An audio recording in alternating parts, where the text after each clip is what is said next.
Greetings. Ooh, Welcome. welcome. What is Ooh. up? What's up, everybody? It's your boy Easy. It's your boy Ryan. And you're listening to Turtle Soup, the internet's, the world's, the universe, the galaxy, Yes, this dimension. indeed. It's the only listener-supported, community-supported podcast dedicated to the ongoing journey of the Teenage Mutant Ninja Turtles until, I don't know, the Hallmark Channel decides to make a holiday movie based or focused on and starring Slender Man. How do you think that would go? Would you watch that? Oh yeah, absolutely, absolutely. What would it be called? Like Slender for the holidays, or oh man. I'm dreaming of a Slender Christmas. You got. Yeah. You know. Oh man. I'm putting you on the spot. Like, I got it. Love has no face. Love has no face. Oh, that's so good. Oh, that's so or, good. A million arms to hold you.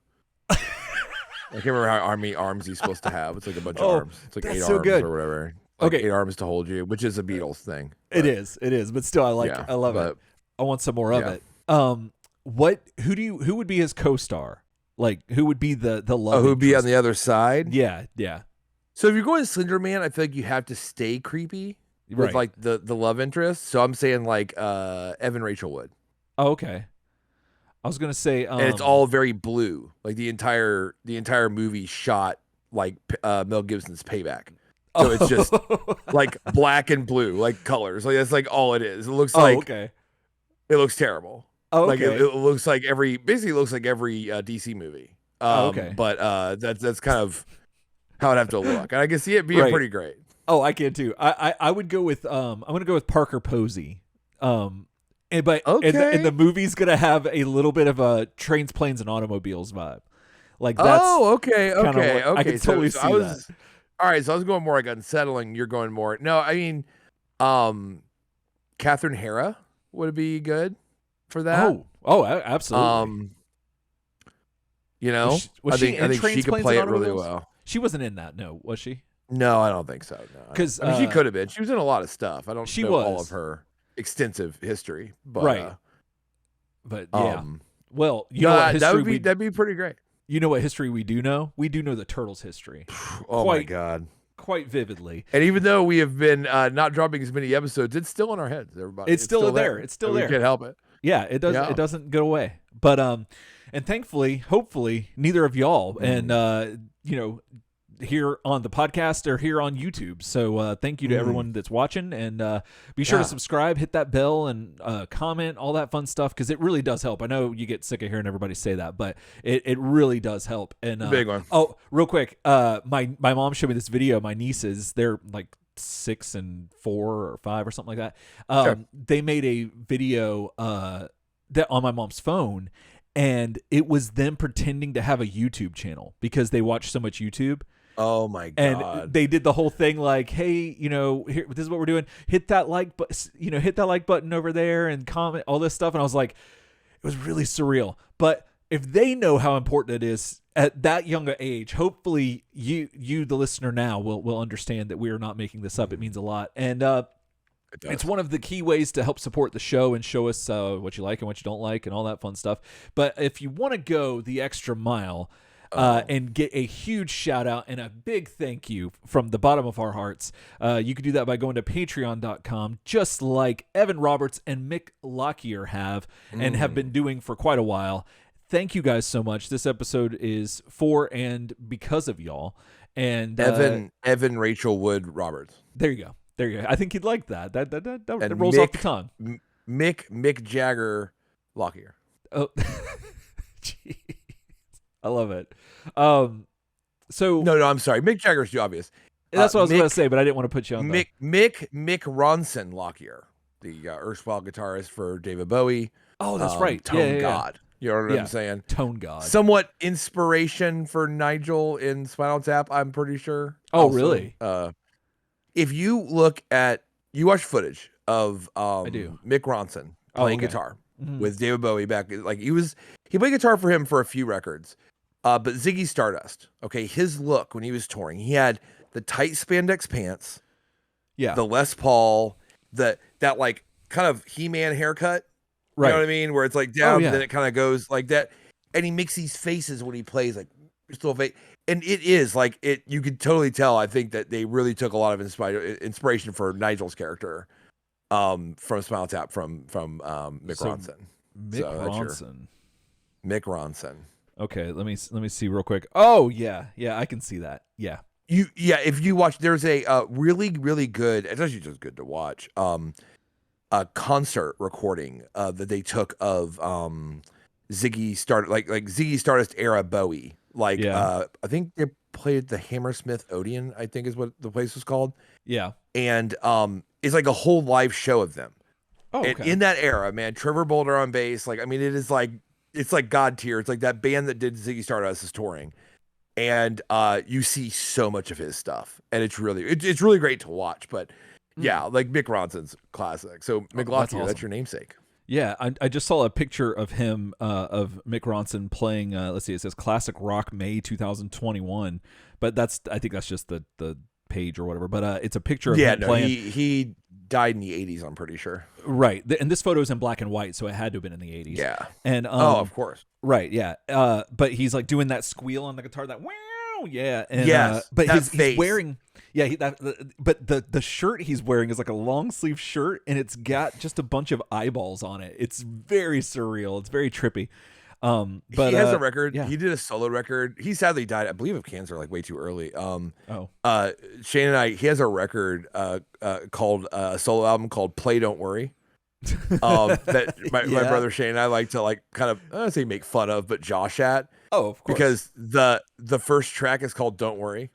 Oh, so we always we're confounded by the fact is like the album's called "Play Don't Worry" and it sounds like play don't worry, kind of like "Don't Worry, Be Happy," right? Like instead of worry, play. And he's on the front with his guitar, doing the bass. But then we're like, well, when the first track's called "Don't Worry," it sounds like your album is like an order, like "Play Don't Worry." Right. Yeah. Like the song, like play it. Right. Get right there. Yeah. Play it now. Do it now. You know what I mean? Yeah. Which that's disturbing. It is. And we're never able to figure it out, and we can't ask Mick Ronson. You can't, not anymore. We're just gonna live our lives, I guess. But speaking of living lives and doing what we've already lived a life back in 1999, and we're going back there today. Ryan, can you give us some more information on this step in the journey? It is the penultimate issue of Image TMNT Volume 3 from Image. This issue was from July of 1999. It is issue 22. As y'all know, there's only 23 issues. Right. It's gonna be sad to see this one go. It is. I am we've heard so much that it leaves off like it's not great, and we're like, yeah, but and then we've really honestly for the most part been enjoying this run. Really, I mean, like absolutely really enjoying this run. So given what happens in this issue, and you'll be there when we all discover it together, I'm like, what are they going to do in the last issue? So the penultimate issue of TMNT Volume 3 from Image 22 from July of 1999. 1999, man. Good year. Man, we're so old, man. 99 was badass. Yeah. No, like I have a real big love for the years 1998 and 1999. They were very good years for me formatively in my young adolescence. Absolutely. They were beautiful years. They were. Likewise. And you get to jump on the journey with us as we explore this comic from that same year. Yeah. Yeah. Well, in the year 2022, Ryan, how are you? Yeah, I'm doing well. Yeah. Yeah, no, you got it. You got it. So it's funny. I was telling you before the show that the camera, just some of my glasses or something, makes my eyes look like way more red than they are. Like I look like I'm an eye patient, but without the glasses and like if I just look in a mirror, my eyes are like very clear. The eye update's been really good. I've been like slowly healing. That's good. So I was telling you guys before that I had to basically do eye drops every 30 minutes the entire time I was awake, and that was that plus like eye sensitivity and all this different stuff like really made doing the live show and being going every week almost impossible for me physically. Things are going along really, really well with it. So my eye drops have been knocked down to every hour. So that just makes life like you have no idea. Like when you're used to 30 minutes and then you get told like, hey man, like you have an hour between eye drops. You're like, Oh, I could live a life in that time. You know what I mean? Yeah. My eyes are doing a lot better. The eye doctor is like super optimistic. Like at one point, we were talking and he was like, I've been kind of scared to ask this question for a while because I was kind of like, hey, like, do you think I'm going to get back in contacts? Like, do you think I'll ever wear contacts again? Because how long this has been going and stuff like that, I'm kind of like, are my eyes just like compromised? And he was just like, oh yeah, that's the entire goal of what we're doing. Oh, okay. He's like, I know you like contacts. He's like, there's no reason you can't wear them. He's like, we just have to get you healed all the way up. It's just that this takes a really long time. Like, and so, yeah, I have an estimation that my eyes are about halfway healed. That's roughly what he'd say. Yeah. And they're doing well. But yeah, like, it's getting a lot better. So I just want everybody to know that it is getting better. And I probably should be a little bit more effusive, like online, like giving updates and stuff. But I'm just like so focused on healing and trying to take care of other stuff and like get myself back to shape. Like my goal is to be like largely recovered by January, and that's like a big goal I have, is to be able to say, look, I've only got like a very small bit left on this by that point. So yeah, so I'm excited for what January could bring. You know what I mean? Like, I know that small programming note, I know that for the last good number of years, we only do one episode in December. If you're new to the show, we only do one episode in December, and it's our annual. So basically, where we go back over everything that we covered in the kind of the calendar year of episodes. You know what I mean? That we did this year. We do have some fun with stats and numbers and stuff. And then we kind of give our thought that way. If people want to catch up on the show, they don't necessarily have to listen to like all almost 300 episodes. They can just go to those. And if not, if that's not necessarily used for that purpose, then we get to just review what we did, and and scheduling things on the holidays is always like really hard. It is. So we'll be putting out one more episode this year. It'll be sometime in December, and potentially maybe doing like a mailbag or a chef special maybe, or something like that as well. We discussed that, but not promising anything. But yeah, like the podcast is alive and well. And and we're both doing well. I mean, I'm about to ask you how you're doing, so you just hang tight. You may be doing awful, no one would know. You might be suffering in silence, screaming to the void. But yeah. So that's all progressing as normal, and I really appreciate everybody's patience. I know that we were on a unprecedented weekly soup run before all this happened. We were tearing them down, episodes left and right this year. Yeah. And doing so good on YouTube and stuff. And I really appreciate everybody's patience with me and with the show and stuff like that. Everyone's been very supportive, and that means a lot to me. Like, it's like, you don't know how often I will start thinking about the fact that like we're not doing the live show, and that we're like we're not being weekly, and we're not and that all this had to happen kind of around the 10-year anniversary and 300. And like, I'll get like down about it. I'll be honest. Like, I'll start to be like, God damn it. Because when you're going through something like long-term like this, that affects like your eyes, like one of your senses are like affected. You start kind of feeling like you're kind of in the tank, like you're a little bit trapped in it, and you start thinking this way. But I really want to say that the emails and comments and stuff like that from people like on Facebook and on YouTube that were like really supportive of me and what we're having to go through and stuff, like actually do help me in those times, like and stuff like that. So if you wish me well, then thank you, because it actually really helps. There you go. Besides that, I just got done with a week of Alicia being out of town. She went to New York and Portland. Oh, Alicia arrived? Doing Yes, supporting book stuff and just having a vacation as well. That's awesome. It was daddy daycare over here, snap. and that was cool. That's about it with me. Just kind of focusing on being better and trying to get better and all that stuff. How you been? I've been well. Just catching them all. Last what is it? Has it been a week yet? No, not yet. The new Pokemon game, Scarlet Violet, came out. Got that. It's a ton of fun. A little buggy, but still good. And been doing that. And then isn't that what you're trying to catch? Bugs? Yeah, sometimes? A bug Pokemon. Yeah, sometimes. Yes, absolutely. Yeah. Okay. Well, in that case, it's working completely as intended. Exactly, by design. And then but I've been trying to figure out what I'm gonna do with my Easy Opens channel, the YouTube channel I had about toys and stuff, and I think I'm gonna try to bring it back in some capacity, but also incorporate record collecting, so CDs and vinyl, like physical media, okay, and somehow incorporate that in there too to help kind of like buff the content, because action figure releases can be, all over the place. And so but having done or getting in that mindset, I started thinking about doing a end of the year list, because you and I both love lists, and my wife does too. And I was thinking about doing a end of the year music list for this year, and so I've been going through like all the releases and stuff, and that's been a ton of fun, because it's like, I imagine, you find you have a criteria that you can work within, and then if it doesn't, you look up a band and you're like, oh, they didn't put out anything, okay, I'm not listening to them right now. So then you find the ones that do, and then there's something like really there's something nice about having that constraint in a vast world of streaming, where almost like everything you can imagine is readily available, but like just narrowing it down and then trying to pick stuff that is like what's speaking to you just in this specific like lane.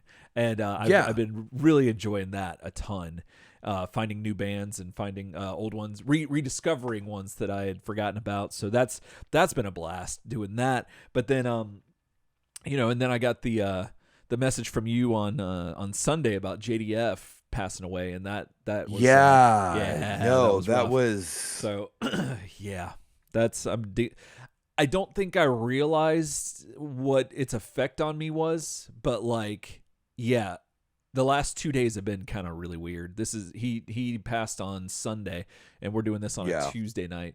The last 2 days have been it's subconscious, I think. My body's realizing it. Yeah, that was really strange, because I woke up and I saw that, and it was like breaking, like it was like weird, and literally to the point where like I looked up his Wikipedia page and it wasn't updated. Oh wow! And then I looked for a couple other things, because my first thought was for you. That's serious. Like my first thought was like, I need to either tell Eric or see what Eric's thinking or whatever. And then in my kind of searching around, I was, doing that reputable news, trying to get two sources. Oh, I mean, before I told you, like, two sources. I appreciate. So I got one source, and I'm like, okay, I'm looking around, and then I check his Wikipedia, and it was updated with his death. Like in between the time, I was like, oh shit. Nuts. So I kind of took that as a second source, weirdly. Yeah. I was like, okay. So I text you and stuff, and then I just remember being like, whoa, because it obviously, I feel like it affected you much more than me, but as far as like fandom goes, but like, the more I kind of sat with it, the more it did affect me. You know what I mean? The more I was kind of like, man, like,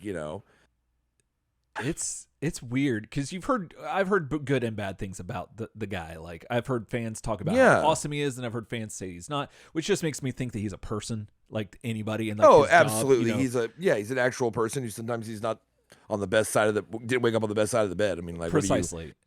What do you want? It's complicated. Right. I mean, like granted, he was older, right? He wasn't like a child star, like a 4-year-old and shit going up, but he was an adolescent star, and that can affect people. We've seen it affect like so many of them, right? But it's so interesting though, because like him specifically, I was telling Shannon, my wife, about it, because she didn't have any, she didn't care about Power Rangers and stuff.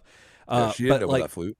No, she didn't know about that flute dagger that sounds like a synthesizer. No. I mean, flute daddy. You know what flute I mean? daddy. That's my goodness. Oh goodness, that's what we should call him. But I was explaining to her how like how much charisma he had on screen. Yeah. Like he wasn't like granted, in the show he was in, he wasn't even it's not like he was this amazing theatrical actor, but he didn't have a lot. He wasn't given a ton on Power Rangers to do. I mean, that's my point. But he had something that was magical that obviously spoke to a ton of people from our generation. And no one will ever forget, if you were our age or so, watching that show when it came out. No one will forget when he appeared in the show. Yeah. That is the groundbreaking event, really, of that entire series. Like, I don't think it ever got more like than Yeah, that. Like, the only other time was his return as the White Ranger. That's the only other time. Yeah, no, But I mean, yeah. I think the first time we see him is him doing those 3 roundhouse kicks or whatever they're called, the jump kicks. Yep. And that lives in my mind forever. And it kind of got me a little bit. I couldn't watch anything. I couldn't watch any of the tributes that people have made for him and stuff. I could read stuff, but I just wasn't ready to watch anything.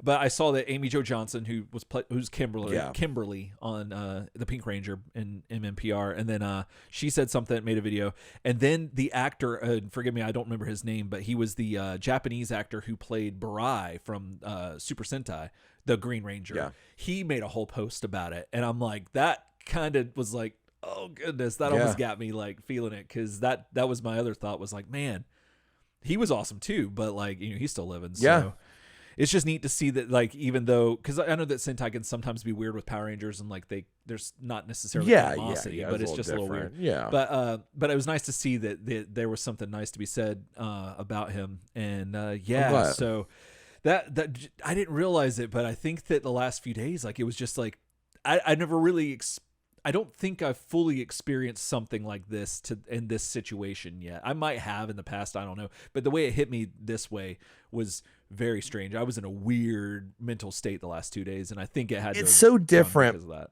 So celebrity death, like, I keep going through this. I told myself that, like, there were some celebrity deaths that were gonna, like, hit me pretty hard. Like, and these are ones I called a long time ago. Like, I remember being like in my early 20s and like having this conversation and saying, like, David Bowie's death. Yeah. Like, when he dies, it's going to really affect me. When, Richard Matheson, which we actually talked about on this show the day it happened, weirdly. Bobby Bland, stuff like that. I remember recalling these, and when they actually happened, right? Mm-hmm. The truth was they happened, and losing anyone is sad. Yeah. But like, these people for the most part were old or ill, right? Yeah. Like Bowie, granted, I mean, too young, but ill. Okay. Yeah. And these things, we understand these things, but taking your own life is, having a celebrity that you really admire, or, take their own life is a different thing, right? It kind of speaks to a lot of that too. And it does hit you different. Right. And, there's a lot of, like, just a lot of, like, what could have been and regrets and stuff like that. You wonder how things could have been different. You know what I mean? Because it didn't need to happen. Right. Right. I remember. That's always different. Yeah. No, I'm saying yeah. Oh, I remember you and I went to MegaCon way early in the beginning of the show, and he was there, and he stood up on a chair and he was yelling something, and I was like kind of geeking out. I remember that. But like I have a thing where I don't generally want to meet celebrities. I just don't, probably because I don't. You can't disappoint a photograph. Thank you. Yes. I mean, there's that. Like, there's that. You can't. That explains it perfectly. Absolutely. Yeah. But it was nice to be able to breathe the same air as him, and then we, at the same place, for sure, we breathed the same air as the entire Next Generation cast, and that was awesome. Yeah. Then Britton Spiner told me to get out of the way that time. He did. He's like, move. He's like, hey. Yeah. He's like, hey, can I get by here? And I'm like, is that Britt? Oh shit. I remember him clearly jumping up. It's funny how it's such a small moment, right? Like, oh yeah. But I remember him jumping up on a chair, going crazy. All these people going crazy. And I think he turned around and took a selfie. Oh, like everyone behind him. I remember that. And I remember and you're like, that's Jason David Frank. I was like, oh shit. But I think it. Like, no, it's tough. I know it's. I wonder if, like, there's something in the back of our heads, because, like, think about here. Like, sorry, we're going on a little bit, but I just want to go down this a little bit, and then we'll get into the review. Mm-hmm.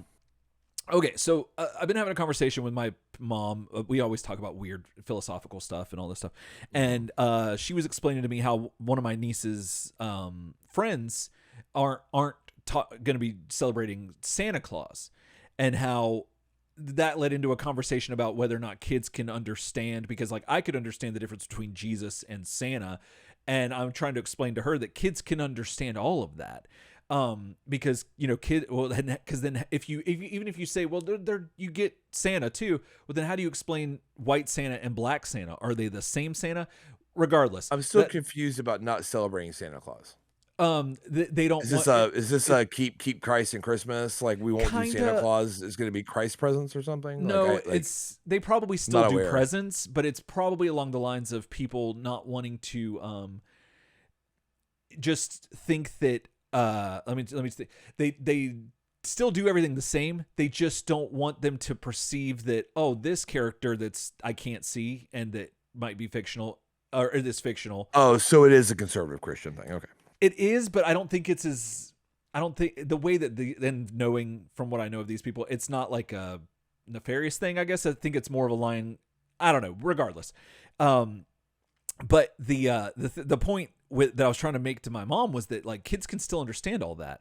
They can comprehend practically everything. So, having said that, that just got me thinking about JDF when we saw him. Is there something that was in my brain? I know he's an actor. I know Power Rangers isn't real.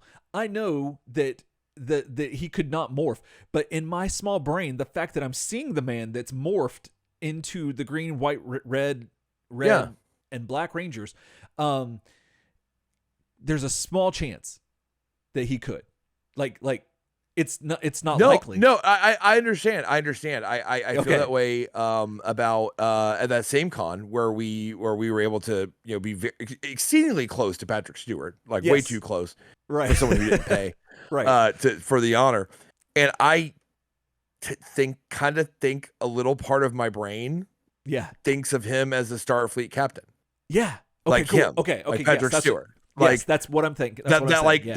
That like if pandemonium broke out, Right. so paper plate pandemonium, if you will, broke out at MegaCon, he would take control, right, like a Starfleet captain, because he partly is. He's the closest thing to a real Starfleet captain we have, because he played one on TV, right? Like you just broke my brain with that. That's pretty amazing. He is the closest. So you feel like if him and all the actors that have played the other captains are ever in a room, that eventually they discuss captain things. Of course, they'd have but to. Like, but yeah, there's like a little part of me that feels like that there's still a little bit of that actually. Right. Yeah. Like I'm with you. This. Yeah. It's even if it's a 0.1% or like a 1%, it's still there. And I think that there's something that was exciting about that at that con, and I loved that because it's like, okay, I know that's not going to happen, but still, and it's so funny how our brains can still correlate that simultaneously knowing that we can still mine it for things like joy and whatever happiness, but knowing that it's completely unfeasible and stuff and things like that. And I don't know. I just really appreciated that. But anyway, but yeah, shout out to JDF and rest in power. May the power protect you. I feel like it's been said a lot around, but I think it's worth bearing that whenever these kind of things happen, if you're, like already struggling with something or whatever, sometimes these things can kind of throw you about and stuff like that. And obviously, if you are feeling a certain way or you're not feeling right, like you need to, go find help. Like it's always worth it. And there are so many resources available, and your friends and family are there for you and stuff. And whenever I see something like this, I think there is always I have a concern for people that are like going through things that might take them down the same road and how these things can affect them, right? Like when they see someone like this in their life like that, right? And I think that I think it's actually be really good. I've seen a lot of good things in the community about outreach to fans who undoubtedly there are fans of Jason David Frank that are struggling with this from an angle that you and I don't necessarily understand or aren't necessarily where they're at. But that it's never too late or never too bad to get help. True. And you will not regret it. You will not. So all right. Man. Well, if my eyes weren't already red, they are now. You know what I mean? Goodness. Well, you about ready to get into this thing, or what you thinking? Yes. No, I am absolutely ready to get into this content. All right. Oh, is it eye drop time? Because it's the time. It's the time, man. It's getting them eyeballs wet, yeah. Man, we real quick, we had to call an attorney today at work, in court, and they all have different hold music, and I've gotten so comfortable in court that I'm doing air guitar to this stuff, dude. This whole music, like I'm playing like all the bass. And I'm like, oh shit! And I said that in the middle of court, and I was like, snap! Oh shit! Judge was like looking at me like just he was feeling it too. He's like, oh snap, air bass. I was like, yeah, man. No, there's time where like I have like been hearing like listening to hold music. Yeah. And like one of the instruments, like bass will do something actually cool. Oh yeah. And I'm like, yeah. whoa, you know what I mean? Like, what? You're probably like ba-boom, ba-boom, ba-boom, ba-doo-doo-doo-doo-doo. I'm like, oh, right, there he goes. Yeah. You know what I mean? Like, yeah. Stuck up on feeling. Me. It is a good feeling. You know what else is a good feeling, Ryan? What's that? Reviewing these comic books with my best friend. Reviewing the comic books. Blood of my blood. Oh my God. Do I still remember how to review a comic book? I had to relearn how to read, write, and arithmetic for this. Read the 3 R's. Yep. They call the 3 R's. I did too. Because it's actually like one of the funnier like old man jokes. Yeah. Because it means that you don't have the reading part. Like or the writing part. It's just really good. Yeah. That's really good. That's really good shit. It is Classic. Absolutely good shit. Well, yeah, I forget how we do this. You want to talk about the cover? Do you want me to? How are we doing this again? I don't know. Yeah, you. Because I'm going to do we flip flop. Yeah, we flip flop. So.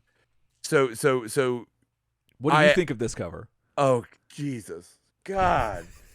Was this fit to clip at this point? Like, do we need to like restart it at this point? Like, no. This is great. Okay. So yeah. So this is TMNT Image. This is TMNT Volume 3, Image number 22 from July of 1999.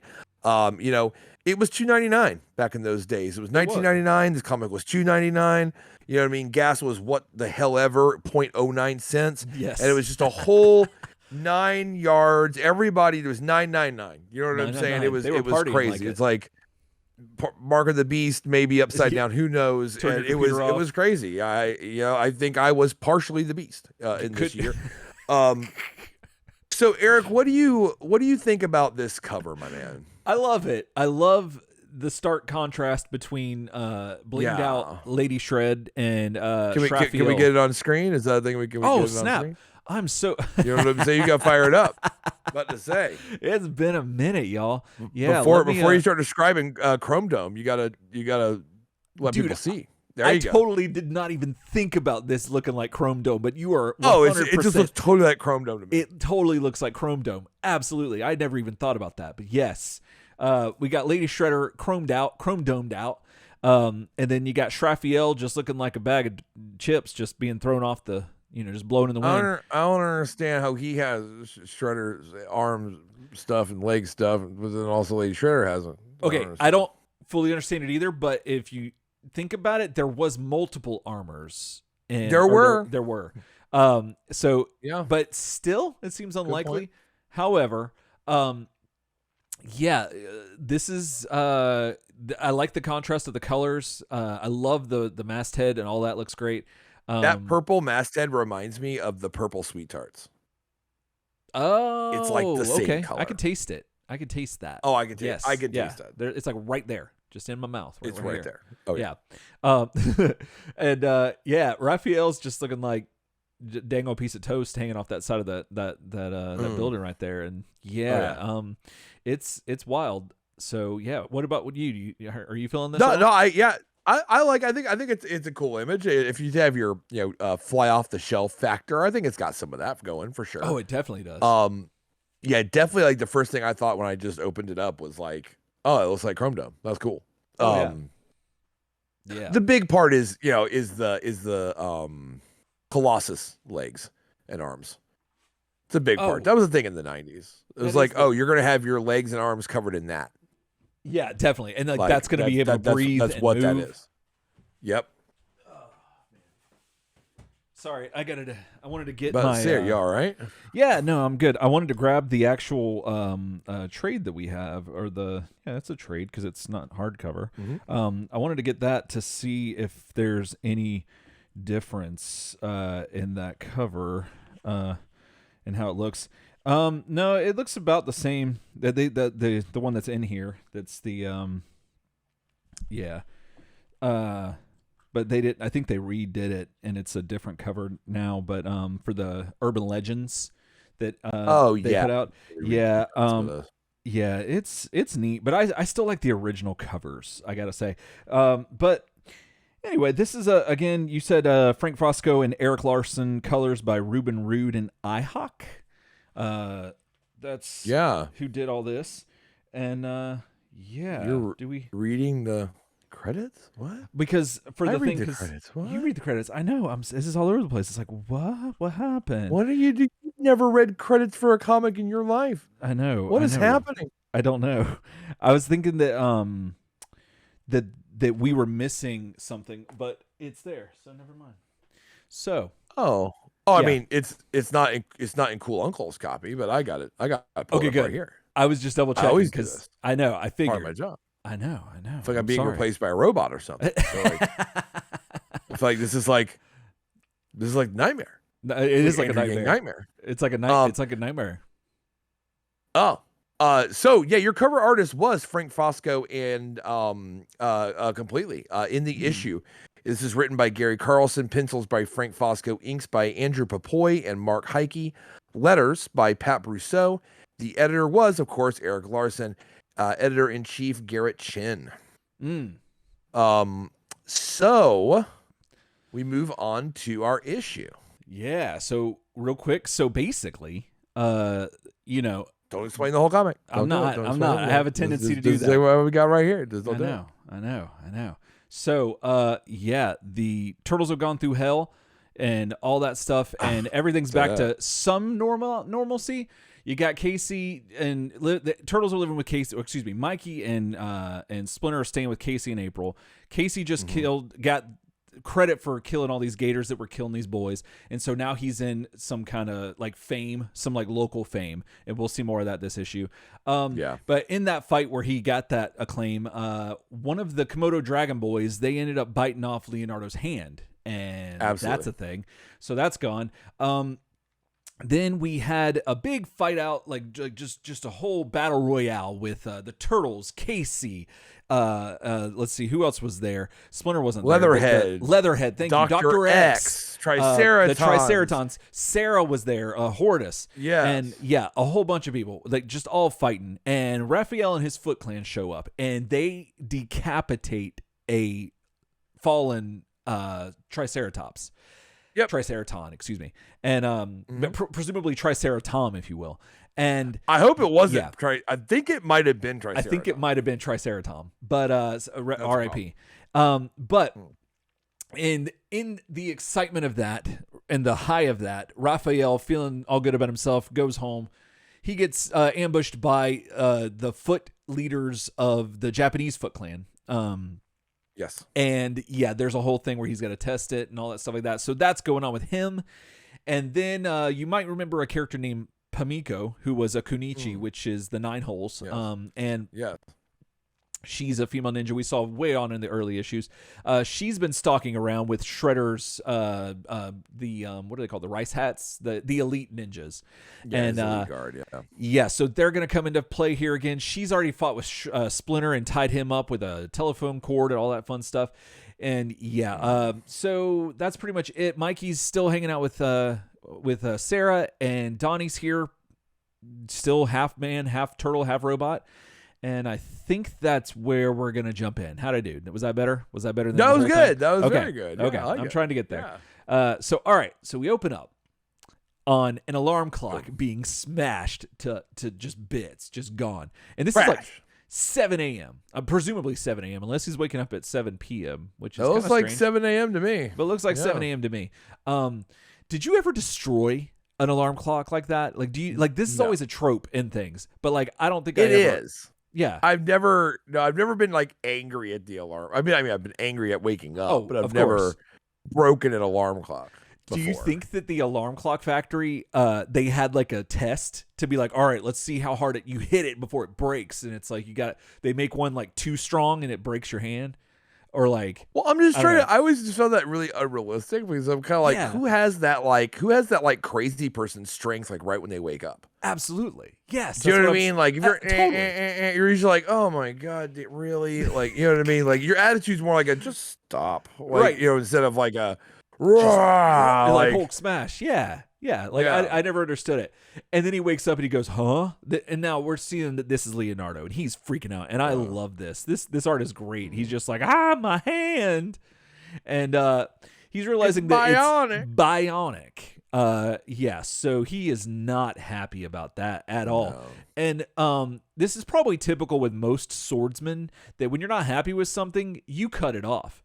And that's what your boy Leonardo does right here. He takes it and just slices it off. He says, damn you, Donnie, I told you so. I said I didn't want any part of that crummy cybernetic exoskeleton shit. So, get this off me. And then he goes, and he's like, Gak is what he says, actually, I think. Gak. Yeah. The hand, it's growing back. And yeah, so like, that's just really freaky. And he's like, it's like he's talking to himself. He's like, the hell it is. And he's like, get off and stay off. And I'm like, is he talking to the hand? His hand off like again. Yeah. Yes. It's like, what? It's like Bruce Campbell. It's like Bruce Campbell Evil Dead 2 business going on here. Oh, absolutely. And so then hand falls off, flops to flippy floppy to the ground. Oh, only a hand? Oh yeah. Only a hand. Only a hand.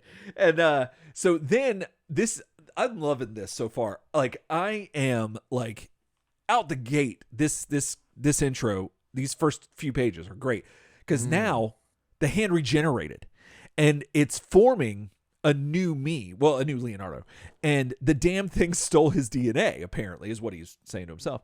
And your boy, your new cloned Leonardo, he comes, surprise jerk, just coming in, surprise. I love that. And surprise, motherfucker. All rise, motherfucker. So now he's like two metal me's, and that's just like, Robot Us is. Yeah. So and meanwhile, Playmates is like, abso-damn-lutely, there's two metal U's. There's a silver vac metal U. There's a gold vac metal U. We're trying to sell turtle toys, and it's 1999. Yeah, exactly. So there's every color of you, every type of you. Every type. Yeah, we are going to give it all. Get it all. So Leo's getting overwhelmed by the two metal hymns, and he's asking for Donnie, Mikey, anybody to help. I love that he doesn't ask for Raph because Raph's not there. And one of them says, I get his brain, and the other one says dibs on his other hand. And that's the good one. That's the right one. That's the one he said he wanted to keep. Exactly. Yeah. That's the choice he made. And So I this is just indicative again of like the really just good humor in this, where it's not trying to be funny, but it just really is, or at least in my opinion. And I love this. So then get a one page splash of Leo just freaking out and Donnie trying to wake him up and be like, hey, it's gonna be all right. Like it's gonna be good. You're awake. Like, wake up. You're having a nightmare, like a real bad one, and you got to calm down. And he's like, how about a drink? And so then water to the face. What the water say to the face? Splash. That's what it said. And so he throws water in his face, wakes him up. He's like, what? Where? What's going on? And so Donnie explains. He's like, sorry, you're having a bad dream. All this stuff. You were hysterical. And he goes, oh man, that was the worst dream I ever had. Like, and Donnie's like, of course. Like, you've gone through all kinds of stuff lately. Like, dragons, triceratons, leatherhead, death, murder, all that stuff. It's any wonder any of us can sleep. But all that stuff. And he's like, yeah, no, it was that's fine. But like, I just had this dream about you changing my hand, like giving me one of those damn bionic hands. And then all of a sudden you realize, well, now who's being funny? Oh, we outfitted you with that yesterday, Leonardo. And he's like, what? Oops. And so that actually happened. So your boy Leo is just blown out because that's got to be wild to be like your worst nightmare come true. Yeah, like literally, just had the worst nightmare and it just came true. Yeah, that reminds me of those times that Father Preston, like Eric and I always have a saying, because Father Preston can be very cynical, but he's like very good at guessing like when things are going to go to shit. Oh yeah. And our classic saying, and we've told this to him so many times, is you never want him to be right. Because if he's right, things are not going well. Right. And that's basically what this is. You're like, oh, why has Leo got to be right? You know what I mean? Because he's like, oh, I bet you Dog's going to put your bionic hand. Then it's like, it is a bionic hand. You're like, oh, Leo, damn. Dang it. Exactly. And so, so he's got to live with that for right now. We cut to Raphael elsewhere, if you will. And we have a Foot Clan ninja that's bowing to his sensei and calling him master and saying it's time. Turns out this is Honshu, who has served Raphael well as the current leader of the Foot Clans. But he's the lieutenant, yes. And and so he's telling him he's doing a good job and all that fun stuff. And he's like, "You honor me, master. I'm proud to call you sensei." All that fun stuff. And this is real nice and heartwarming.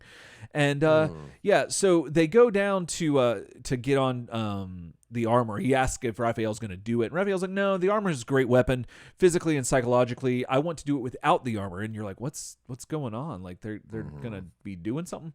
And they're talking about a fight. And then you remember that, there's going to be a fight between.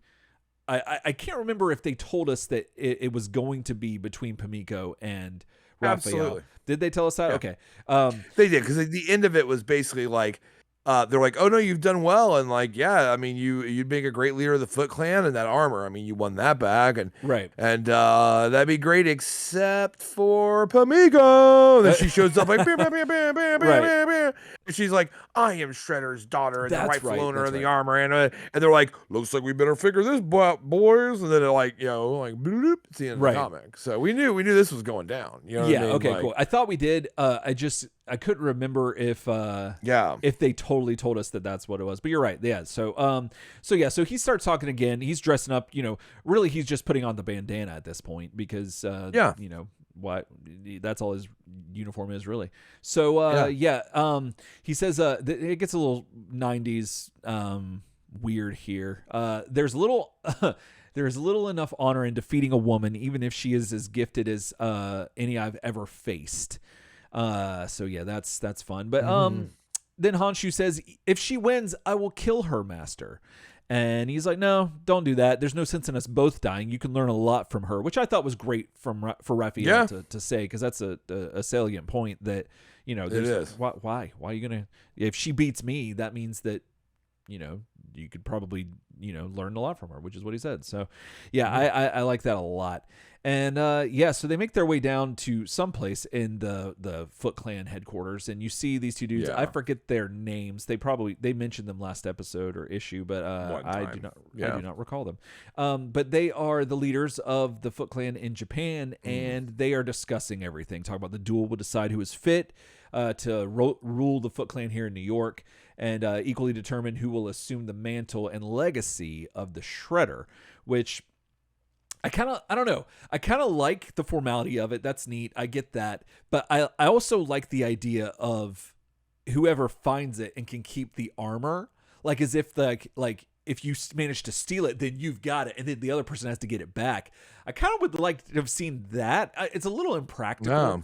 But I could see that happening if the armor actually had some sort of power, like if it granted you some sort of actual like mystic power or something outside of the psychological the abilities that it gives people, I guess. Well, I think that if I could get a little deeper with it, I think that the reason that like the legacy of the Shredder and the armor in particular is important is only because each of them want it.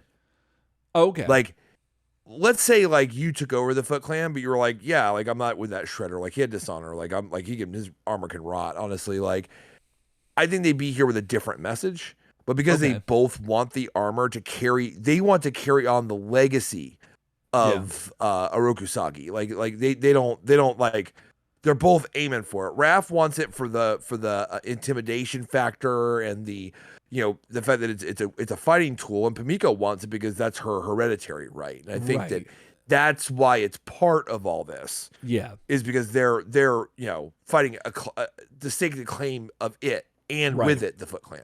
That's true. It's all part of the same parcel.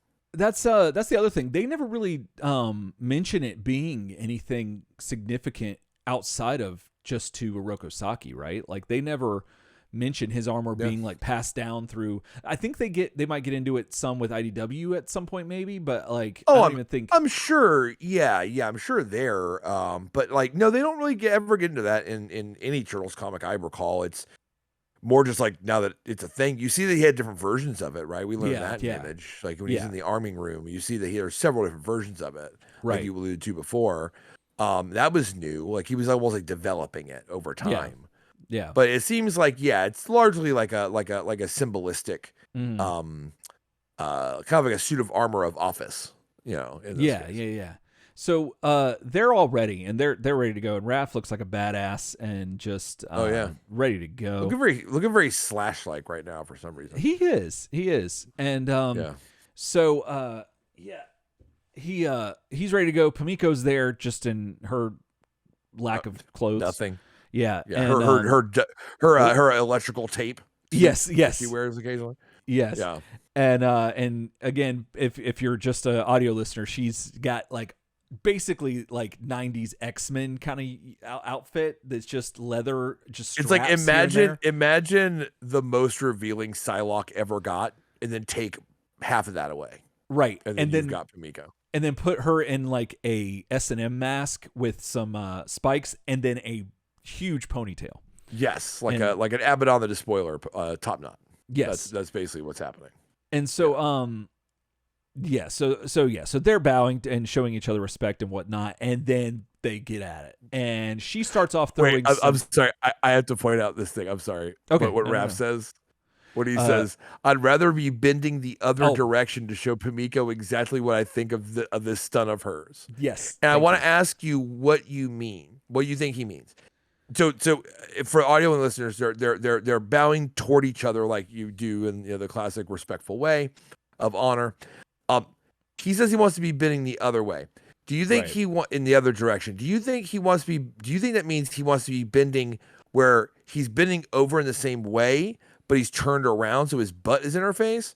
Or do you think he wants to be bending all the way backwards in like a swing, like here's my balls, like this is what I think of you kind of fashion? What do you think bend the other direction means here? I think it's just disrespect, but I think it's also 90s teenager, because Raph's still probably like a teenager. I mean, obviously in the titular name of the book, they're still teenagers.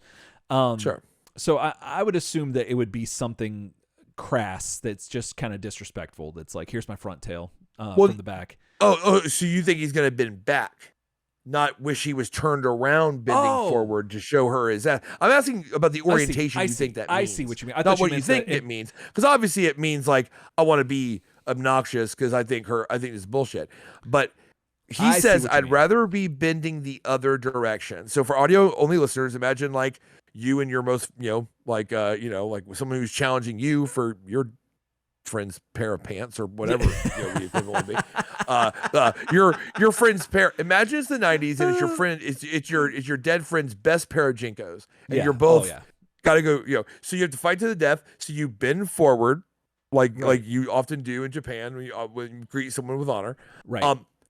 If Raph says I'd rather be bending the other direction, do you think that means he rather wishes that he was bending forward in the same way, but facing away from her so that his butt would be in her face, as like I'm gonna put my butt toward you because that's why I think of your bullshit? Or do you think he means he'd rather be bending the other direction, like instead of bending forward, he's bending backwards, like put my junk in your face? Right. Oh, see, that's interesting. Am I the only person that thinks that there's two options here? Like, now that you mention it, I do think there's two options here. I don't think my initial thought was that. I thought that he would was meaning to show her his ass, like be like, that's what I think of. Essentially, just that's what I thought too at first. I was like, but you make a very good point. But I was like, the other direction. It could be the other direction. It is the 90s swing, you know what I'm saying? Yeah, it's like a swing, kind of like like check my front tail, or is it like a show you my butt? Like exactly. Yeah, I definitely think there's. Y'all be the judge. Let us know. Yeah, turtlesoupshow@gmail.com. Thank you for going back to that. That is definitely something. When I read it initially, I did think about that, but just going through it, I forgot. But nevertheless, Raphael is showing respect to Pamiko and bowing forward to her as like to match normal. her, like normal. Yes. And so now fighting begins, and you got your boy Raphael jumping in the air, as well as Pimiko jumping, and she's throwing some ninja stars. And CDs. Yeah, a couple. Like, that'd be amazing if that's all it was. They're in a CD warehouse, like Memorex warehouse, and that's where they're fighting everybody. Oh no. So yeah, there's all kinds of fighting going on, and Raph's able to like make him say clang by deflecting him, but then gets a boot to the face. Goodness, that's rough. So yeah, fighting keeps happening, and he's talking about like how good she is. And all this stuff, but like, you know, just all this inner dialogue or monologue, I should say. He ends up claiming first blood. Where does he get her at? Does he get her on the arm, like on the back of the? Right by the shoulder, like the back of the shoulder is what it looks like. Right, and she is not having that. So she, so then she's like, you know, gets the better, because I think he gets a little happy that he's like some confidence, and then she knocks the wind out of him, and So then he decides to pull some old stooge foo, as he calls it, and does the whole eye poke thing, like the Three Stooges. So obnoxious. That's so obnoxious. So obnoxious. And she was not having it, so she tosses a shuriken or something that looks like one. And he says, "Ow, stupid. Women never like the stooge bit." So that's apparently a thing. Then this thing, which I've been waiting this whole time to actually see more of, if we haven't seen any of it, but she finally uses, at least from what I recall, she might have used it earlier and I don't remember it, but no, I don't think so. I don't think she did. She uses her ponytail. Now her ponytail is, like we said, it's like a big top knot thing, but instead of the knot, it's got the it's all flowing, and at the end of it, she's got this like rake thing with like like basically like a rake, and she ends up doing it, like whipping it around. And Raphael thinks that it missed him, but it ends up catching his shell, and she uses it to toss him. Now she has to use her neck and like head and all of that to do that. Raphael is not just like a 5 foot tall person, like a man. He's a 5 foot ninja, like well trained, like muscle, like toned up dude. But we've talked about the turtles are probably abnormally heavy for their height, because they're all muscle and they're like huge. So like, and their shell, like the shell, the fact that they have to have enough muscle to carry that shell on its own is going to be intimidating. On top of that, it's trained muscle to be, you know, as agile as what they are. So she's doing that with her like head, like to whip that around. Like, that's wild. And basically this is where Raph realizes that he's losing, and she throws him into a box of something, and Pimiko claims the victory, but she the Foot Clan elders, I guess you could call them, are like, "Have you? Isn't your opponent still breathing? Because that's this is to the death." Man. And you're like, "Oh snap! This is real." So we cut back to Leonardo and Donatello, and they are having more discussion about the whole situation with Leo's hand.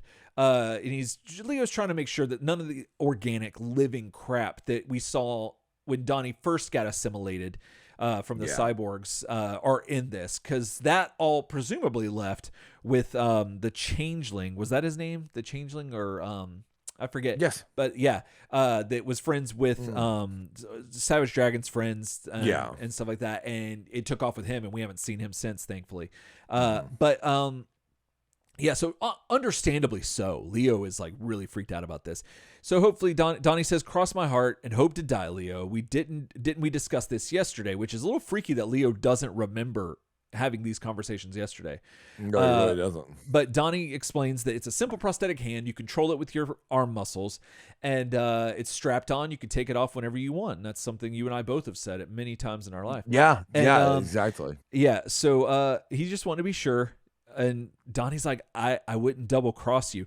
I don't think, something about somebody saying I wouldn't double cross you makes me think they're going to double cross me. You know what I'm saying? Like, saying you can trust me, that's fine. Like, that, you're my brother. You can trust me. I wouldn't betray you. Are you serious? Right. Exactly. Yeah. I wouldn't totally like lie to you or anything. No. Yeah, something's very weird. And he's got this look on his face. Let me zoom in. Like, I mean, the turtles' faces are weird all throughout this series. It feels like Frank was rushing through this issue a little bit art wise. Like, you know, so people's faces aren't the crazy good. They're not the best, but nevertheless, he has this like weird kind of look on his face. I could be reading too much into it, but sure. Yeah, nevertheless, it's still there. I won't double cross you. So, so Leo's like, all right, well, that darn armor would. So, he's still just like being an armorist right now, you know? Yeah, and no, he really is. Yeah. So what they do is armorist. So Leo understandably wants to make sure it can hold up under pressure, and he's like, let's see if we can, you know, test that out. So they bust out their weapons, and they're gonna get ready to rumble, if you will. Ooh. And speaking of rumbling, there's some rumbling going on, and on the couch with the couch, your boy Michelangelo and his friend Sarah, aka Horridus. So here we are. They're in Mikey's apartment. Hanging out, watching TV. Cue up that music, baby. Yeah. And so Michelangelo's given basically the basically of his current living situation. And he explains that where everyone is and what they're doing, and that how Casey and April are in a parade today. We killed some lizards, and Casey gets to take all the credit for it. So she, and if you don't remember, she's very, I don't want to say juvenile, but she's very childlike, I guess. Like she's got like a lot of like excitement and just wonder and all this fun stuff. And so she says she loves parades, and she turns on the TV, and they're watching it there.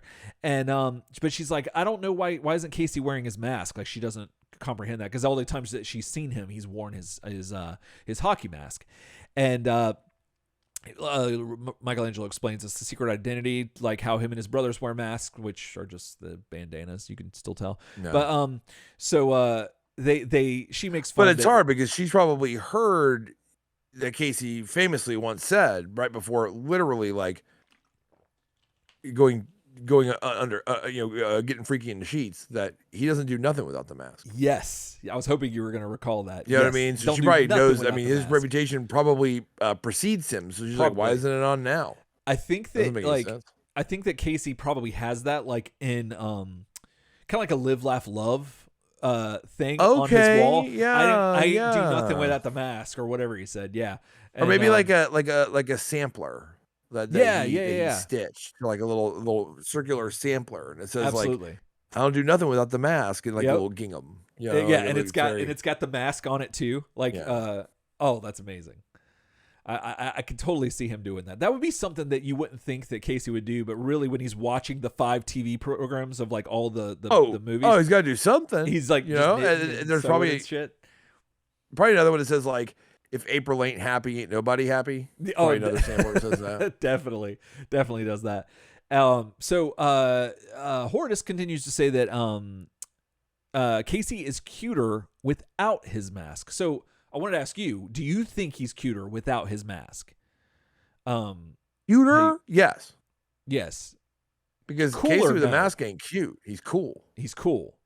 Cute. You know what I mean? It's different. Cool, not cute with the mask. Yeah. Yeah. But without the mask, cute, not cool. You wanna see cool and then cute? Yes. Me do it? Yeah. Ready? I'm ready. This is cool. Okay. This is cute. Oh, okay. Yeah. I see that. That makes perfect sense. See how small? See how small of a difference it is? Subtle. Very subtle. Here's another one. Here's another one. Here's cool. Too? Here's cute. Oh, goodness. The range.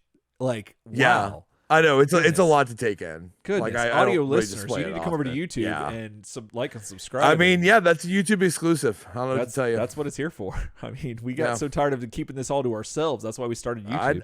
It's popping out my pants. Look out, y'all. Casey's coming. So, but then Horridus continues to say to Michelangelo, but not as cute as you. And then smooches start happening. And smooch? which is very interesting. And just at that moment, we see a small child pointing on the TV, pointing inward, at the camera, presumably. And could be Shadow. And this is where we cut to downtown, where there's a parade going on. And I didn't fully grasp, is this solely because of Casey, or is he just also in the parade? Like, is this just a parade that's happening and they're like, oh, and let's get the guy that like saved the kids? Or is this entirely based like for Casey? I can't remember. But it feels like it's pretty much for Casey. Although I feel like in New York, yeah, it could have been, he could be part of a bigger parade. I don't know. Yeah. But if they do a ticker tape parade literally for a guy who killed like 3 Komodo dragons, like yeah, I don't know. That's weird. I don't get it. But it was 1999. This is like pre 9/11. We weren't as cynical. That's true. We weren't worried about simpler times, Homeland Security and things. I mean, you know what I mean? So like we just had more disposable income. Yeah. Clinton was still president. Let's go. Oh dang, he was. So yeah, we see Casey and April and Shadow being driven in some kind of convertible car that has they're having a conversation, and they're basically saying, Casey's saying, it's not bad. Casey Jones Day ticker tape parade. I guess it is. I guess this is solely for him. Aren't you glad that I went and helped the guys out kill those lizards? And so what if I got fired? The jobs are pouring in. Anything's got to be better than a grocery store clerk. And she, reminds him that he was a manager, not just a clerk. So Casey's just looking like, what's his name? Malcolm. From Jeff Goldblum. Jeff Goldblum has a Jeff Goldblum thing going on right here. I think it's just the square got glasses. A little bit of a Jim Jones thing going on too. Oh, I could see that. So have a drink. Yeah, have a drink on me. So Casey's just like all about himself right now and just like totally feeling himself. But April's like, you know what? The fame's all gone to your head. You still got to give Leo some of that money. Like that he did a lot of the work too. And you ain't got just $10,000 to play with between jobs. Some of that goes to Leo. Yeah, you got to give Leo a hand at some point for this. You know what I mean? Oh, wait, because he needs one. Then you see Shadow in the same scene where she's pointing on the TV that we just saw. We see her here saying, "Look, Daddy, it's the Teletubbies. I want to meet Tinky Winky," and I don't fully understand what that means, but Teletubbies scary as shit. Yeah, that's what I'm saying. That's all I know baby in the sun. Out of here. Yeah. Baby in the sun. Not with it. That's not terrifying. With it.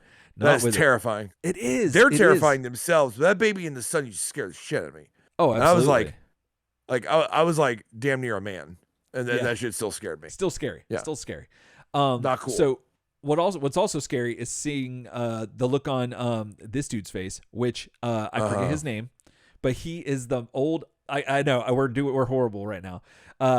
He is the old mobster that wanted Shadow. That was his said it was his granddaughter, and that had it. Is it Puzzarelli? Is that the Puzzarelli? Is that my god, that's Ryan-esque recall right there. Yeah. Okay, that's off pretty the good. I'm trying to look. Puzzarelli. That is his last name. So a little bit of so basically, if you forget what's going on with the soap opera, Gabrielle, otherwise known as Gabby, who is Shadow's mother, that Casey met in Shades of Grey. No, not Shades of Grey. It was after that in Return to New York. Yeah. Or sorry, City at War. Jesus.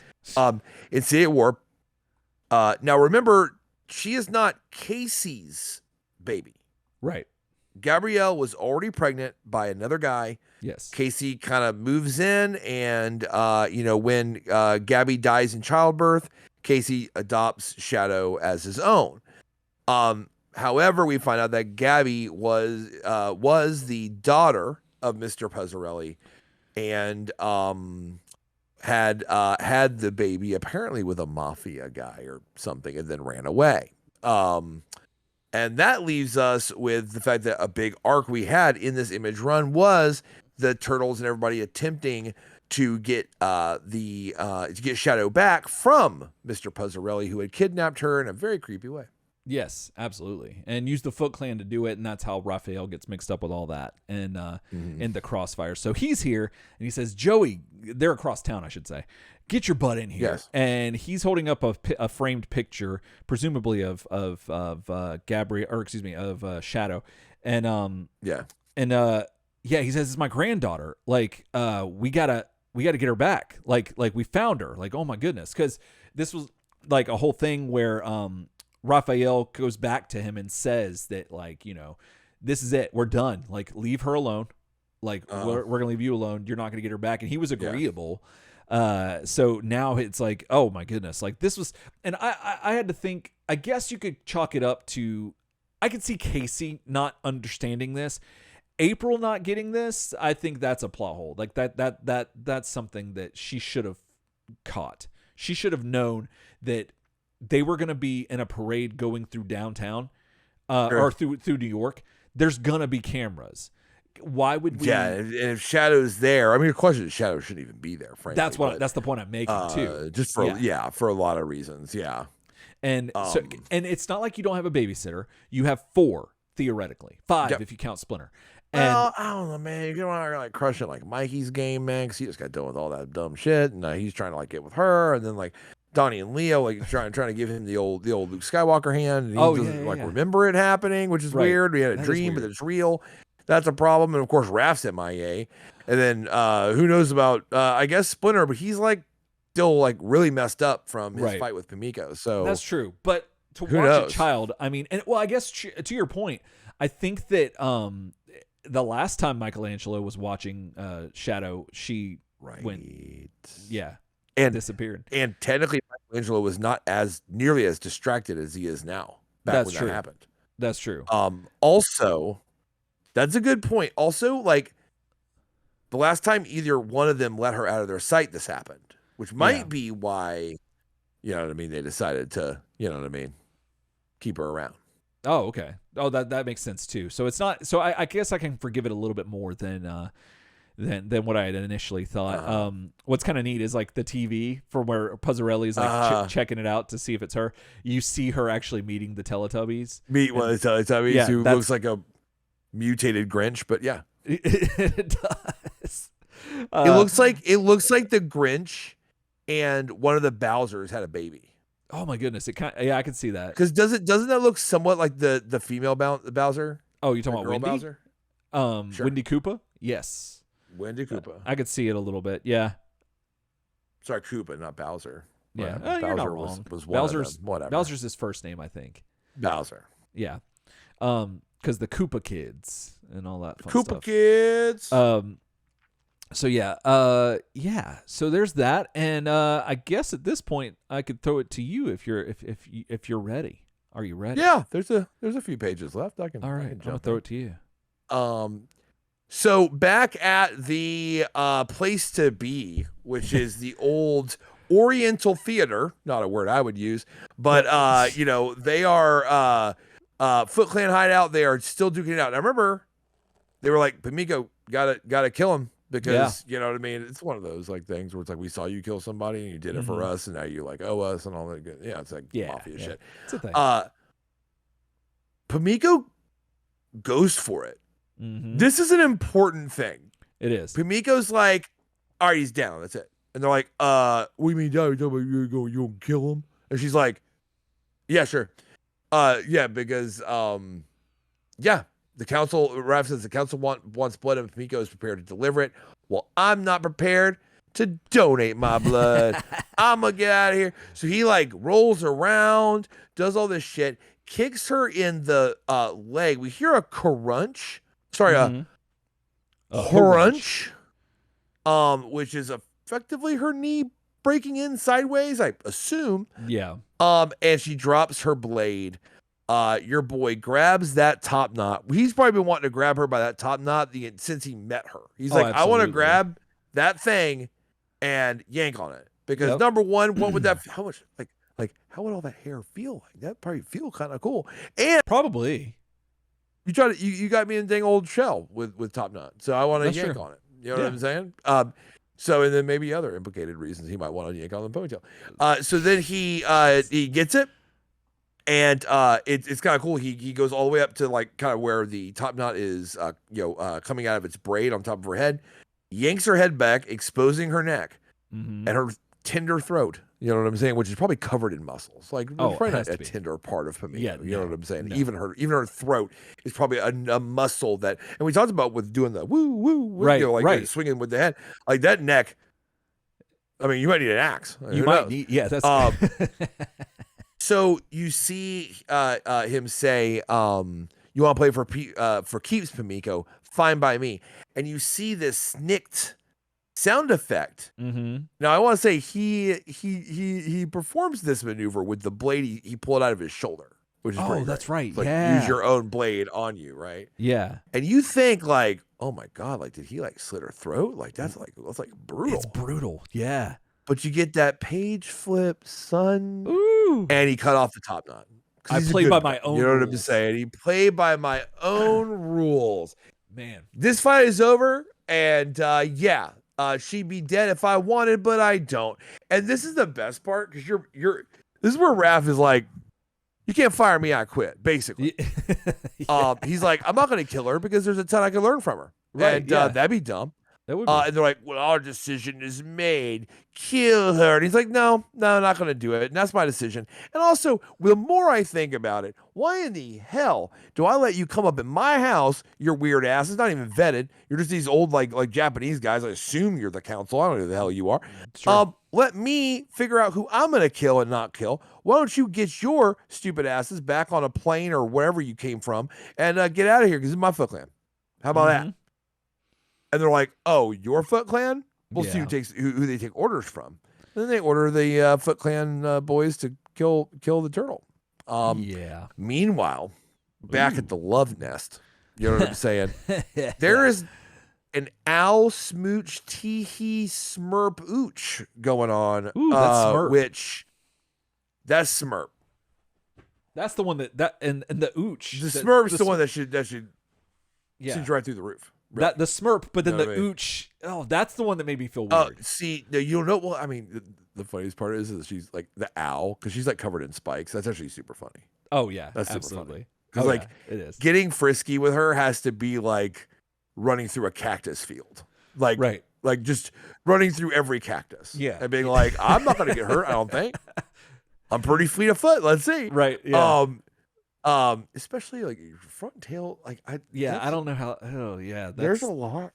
You know what I'm saying? You almost might need to be like Luke, like with the Death Star. I don't know. You might need to like your target computer is not online. You're like, no, I got this. Right. So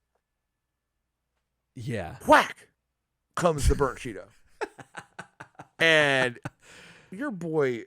Okay, so it's Splinter. It's Splinter along with Captain America Thumbman.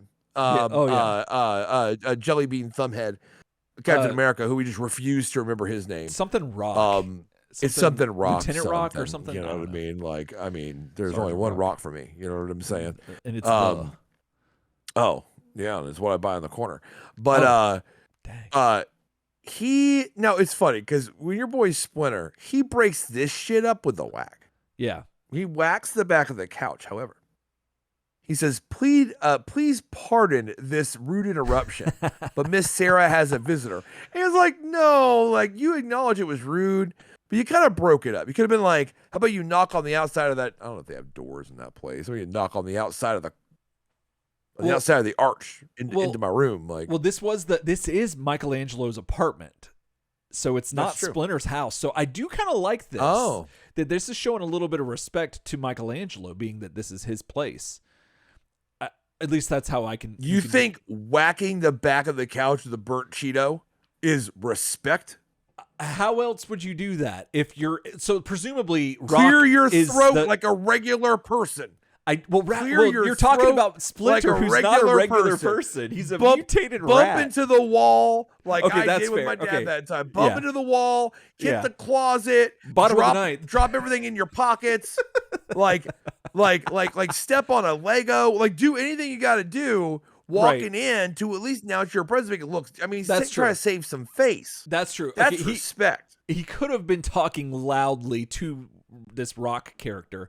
Oh yeah, to do it. I imagine he'd be like, so your name is not Captain America Thumb. It's the Rock, and you hear that, like, you know what I mean? Yeah. Like, and it's all good.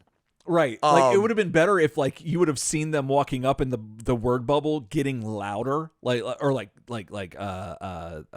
like the text. Yeah, classic. Like, that would have been cool. Yeah, and then Mikey doesn't hear, and then the okay, yeah, I could see that. That would have been funny. I could feel that. Feel that. Now, granted, it's hard to get over the smooch teehee smurps going on, but I mean, still. It's true. Anyway, old dad still feels like it's time to break this up with a whack on the back of the couch.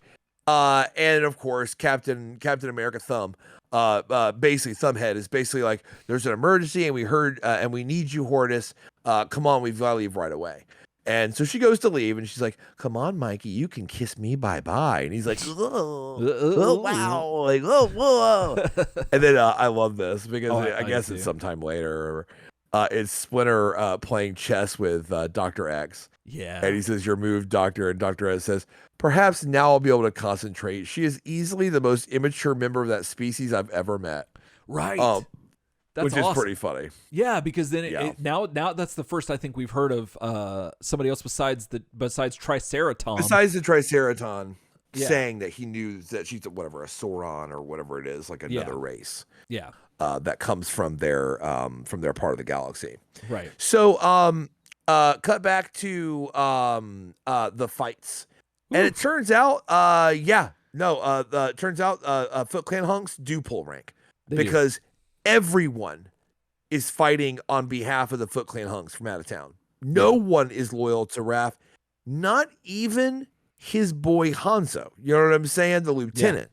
The same one that's like, I'll kill her for you, master. He's fighting him, and your boy Raph is taking names. The problem is, the best thing he's got going for him is he's still got Pamiko's top knot. Oh, yeah. You know, he's using it as a weapon, which is badass. Hair of the dog. Hair of the dog. But he realizes, like, I'm outnumbered. To quote Shrafiel, even a lion can be killed by a pack of dogs. You know what I'm saying? Which is what I tell my kids every day.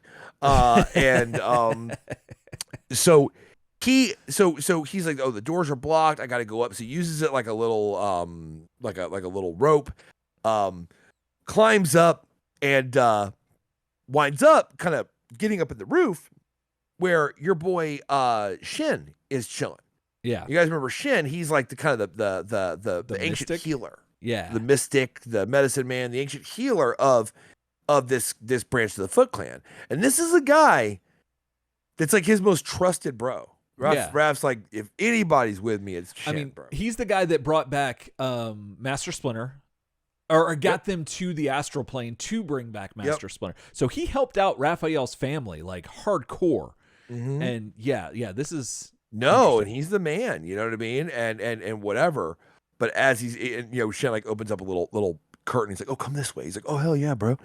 As he's through there, though, your boy Shen hits him with a Miley Cyrus right in his face. Oh, and Raph's like, wait, you thought Sheng hit him? I don't know. I get. No, he runs into something. He run because Katang. But it could look like he dropped him. The with art something. is it's kind of hard to interpret. Panels to show that is kind of, and then being marginal panels of that, it's kind of, I don't know what it's. Don't whatever he was doing, but anyway. yeah, but no, sure. He definitely runs into something. He runs into something, which we're gonna find out here in a second. Right. Anyway, but it was still a setup and an ambush. Absolutely. And your boy Shen's like, I'm truly sorry, Raphael, but my allegiance is to the Foot Clan itself. And this part sounds a little greedy. I didn't really like this part. Like the first part, I was like, oh, I get it. Like, it's like your whole life, bro. You know what I mean? I get that. Then he's like, then he said the quiet part out loud at the end. And he's like, I have served it well for 30 years behind the scenes. Now I am preparing to take a more active role. You're like, oh. Yeah. It was the power grab. Dirty boy. Mm-hmm. And then he says, allow me. What? I was going to say, this all seems a little strange, doesn't it? Like, it seems like I don't fully understand why they all turned so far, like so quickly. Like I don't get that. Maybe we can talk about that in a minute, like once we get, because we're almost done. Yeah. We'll but I definitely want to come back to that point. Yeah, we will. We'll put a pin on that. Okay, cool. So he says, allow me to present your replacement. And this is where your boy Shin, I mean, he's just like announcing shit now. Yeah. I mean, he's really turned. Yes. The new master of the Foot Clan in New York. She assumes both your rank and title as Shredder. What do you think her name is? You ready for it? Yeah. I hope you're sitting now. Okay. Here we go. Hold on. No, we know it's a she, right? He said that. That's what pronouns are, a she. Yes. Both your rank and title. So it's she, her over here. Okay. Right. Her name's Lady Shredder. Lady Shredder. There you go. Lady Shredder. And your boy Raph is like, okay. Okay. I get it. I guess Pamiko took that shit.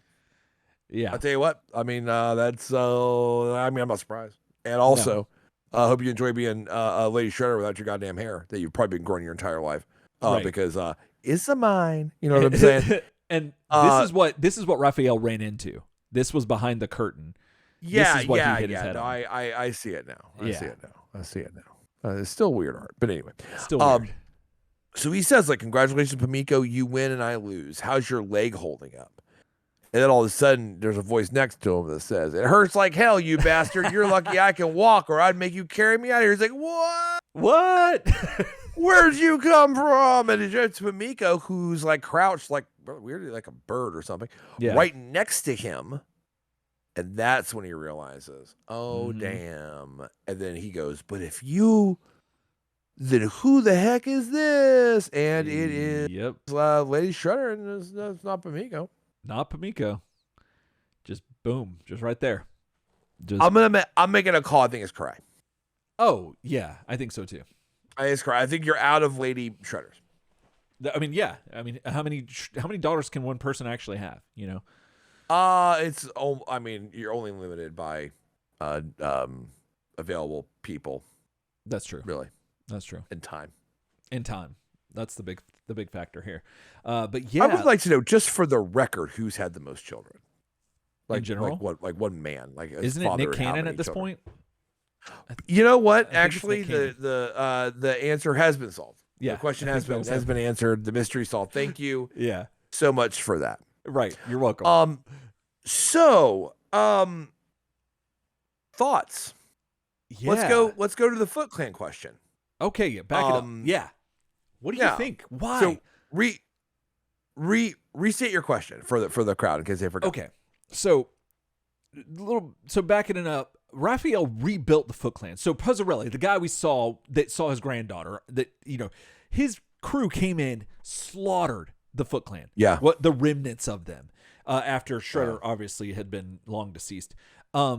And Raphael took the ones that were the fleggling ones, like the upstarts. Like the only ones that weren't killed, I think, were some of the ones that like weren't at the hideout. They were like out, like going when all that went down. Right. If they weren't there, if they weren't that, because I think that I'm pretty sure that was definitely there. I think they might have also made allusions to some of them that were hiding. They were like they were scared, understandably so. But nevertheless, these are not well-trained ninja that were just like, okay, well, this is our new leader, I guess. And these were they were like basically like Foot Clan. Yeah, they were like Foot Clan aspirants. Yes, they were literally like about where Danny is in the first movie. Right, they're like not Dan he's now. Like kind of boosting some things. Regular menthol. That's the stage they're at. Right, and so they're not Dan. They're not Dan, not yet. And so Raphael basically makes them Dan. He Dans them. And like, yes, that I would think that and everything we've seen leading up to this point, it seemed to be pressing that issue. That's definitely what is going on here, that there is a loyalty there. And we even see it in here that Honshu is like, I'm going to murder this lady if you lose. Or if you win, one way or the other, I'm going to make sure that nobody challenges you, all this stuff. And the Foot Clan, that aside, the Foot Clan just saw just went with their leader to fight dinosaur men. These Foot Clan members have not seen dinosaur men before. This is the first time these men Good point. have seen these New Yorkers. Let's put it that way. These are not like people from a foreign country, presumably. We don't see them, but presumably these are New Yorkers, like Americans. Yeah. They would be recruits from here. Absolutely. Right. So they're taking the bells off the tree when the smoke bomb kind of stuff, like Kino kind of shit. Oh, and damn. These are those dudes. And they see dinosaur people. They're fearless. They're Ninja Turtle leader that wears Shredder's armor and that's a badass who just destroyed all of the Italian mafia, or a big chunk of it. Then goes and gets them to leads them to victory, decapitates a triceratops head. Yep. And then they come home and they're like, "Nah, we're gonna turn on this dude." I don't see that. That doesn't make any sense to me. I feel you there. Okay. I'm going to start by saying I feel you there. Okay, thank you. Then I'm going to go on and say that what this could be, because my first kind of gut reaction is that this is a tale of Raphael being in way over his head. Okay. You got to understand, Raphael. Here's Raphael's life story when it comes to like honor and knowing actually how ninja clans work. Oh. He grew up with his dad having been shamed out of an original old world clan in Japan, right? Yeah. Prior to the 80s. Okay. Right. So he is one man who is kicked the bum out. Okay. And while he had achieved the rank of master, you know what I'm saying? Didn't have long in the political game of the actual clan. Right. Then comes here, then of course, here we go with Splinter, who is one removed. Splinter was a pet rat in that time that came to New York that was like you know what I mean? He wasn't the man in the room when it happened. No. You know what I'm saying? Like he was just like chilling. So he just like got some fight moves, plus probably absorbed some stuff from the actual Hamada Yoshi. Yeah. Then he gets transformed to a human. Then the turtles grow up with this guy who's anthropomorphic rat, who is one step removed from the guy who was one step removed from the Foot Clan. Okay. Then he goes and kills Shredder for Hamada Yoshi's honor and Splinter's honor. Okay. Then he in City at War kind of works a deal with Karai, just kind of like a don't hurt us, we won't hurt you, which doesn't really experience in a ninja clan really. He just negotiated with one. Yeah. And I think the only case you have for the way he might know how things work a little bit is that he has that short time, I guess, between the end of Mirage Volume 2, which is like, who knows if that's even an end or something. Yeah, that's true. But there is some amount of time where the turtles have split apart. Right. Before we start this story, where he's been doing jobs for the Foot Clan. He's been he's been like a contractor. Yeah. Right. All that being said, that I think this might be a case of Raph doesn't really know how loyalty lies in an actual ninja clan. Yeah. Like the Foot. He doesn't really know that. He assumes these people will follow him. Mm-hmm. But in the culture of the Foot Clan, if they've in the past had problems with leaders and masters of different like chapters of this Foot Clan becoming kind of deranged with power and corrupt with power, and they've had to be removed in the past, then they may have a mechanism in place. I'm extrapolating a lot here, where your loyalty is to the council, above anyone, right? It's the same thing like in the military, right? You may have a brigadier general tell you to fire on your own soldiers, but your loyalty is to the United States, right? Or to the commander in chief, right? That's what. Now, granted, you follow orders, but you're not loyal to the general. You're loyal to the country. Yeah. So if he tells you to do something wrong, you can literally pull the old classic, big dick energy move and have him removed from power. Right. Like maybe that's the same mechanics that's working in the Foot Clan, but Raph doesn't know that. So he's real blown out when everybody is like, I'm with the clan. Right. And he's like, oh shit. Because even though, let's say, there might be a brigadier general in the field is doing the right thing, if the government is doing the wrong thing, they're going to win with those soldiers, right? Those soldiers are going to do what the nation wants, what the president says, not necessarily what this guy says, even if he's the right kind of one, right? The last thing I'll say is I think we may have underestimated Shin's influence on these young recruits. Okay, that's going to go to what I was going to bring up. Yeah. Shin's been in the game here for a minute, and Raph isn't always around. Mm-hmm. And Shin, I guarantee you, Shin had some kind of responsibility with these recruits, like in helping form them. He's a senior member. I mean, he's the one that makes their food, I think, too. Because Raphael said that he's like the best. That's the way to the heart, right? That's where the heart is. Absolutely, or whatever they say. You know, a way to somebody said something. Foot Clan stomach, just through his stomach, or whatever. Right. That statement, whatever that saying is. Yeah. It might be a bit of a coup performed on the part of Shin, or Shin at least, without Raphael's knowledge, installed these mechanisms of loyalty into those Foot Clan ninjas without Raphael's knowledge. That's okay, cool. I'm glad you mentioned that, because I understand everything. I like your point. The problem I have with it is the fact that these were new fresh recruits. I agree. That's the one problem I have with it until you said that, and that makes a lot of sense, because Raphael might have just let Sheng just go on with his stuff about loyalty and stuff like that, not realizing that it's going to turn on him. They don't really illustrate that, like, or show it essentially. But I think it's a little clunky, but we're having to make it up as I don't think it would be cheap though. Like, so I would not be surprised, given that Shin really like twirls like both ends of his waxed mustache in this last scene, right? I mean, he's really a villain. Right at the end, he's like, and now it's time for me to have a bigger role. He's looking to be right the lieutenant, the right hand of Lady Shredder.